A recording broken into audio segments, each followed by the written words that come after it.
محاولة من جديد.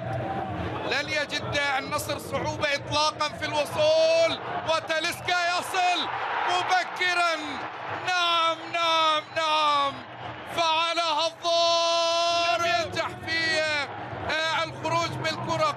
انظر إلى أوتافيو، وبعد ذلك مع الدون إلى تاليسكا.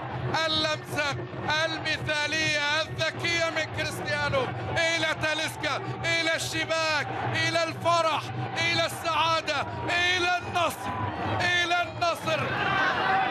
كاتب التاريخ، الثلاثة أمام الكرة. سيضرب تاليسكا، سيضرب تاليسكا عن كريستيانو. كريستيانو، الله! التاريخ يستمر في الكتابة عنه، ويسجل الآن على طريقته الخاصة.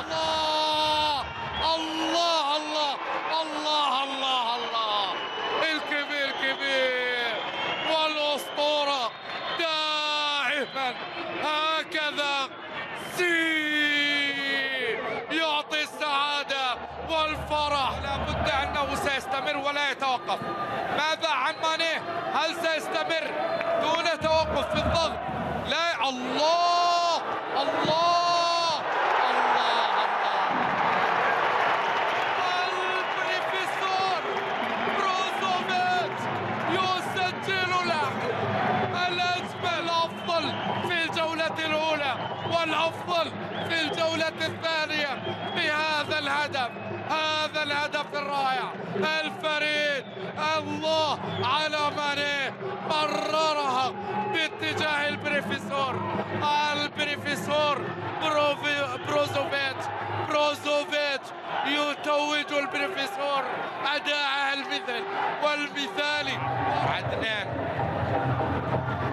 من الأوراق، تاليسكا الضارب، هل يضرب بالرابع؟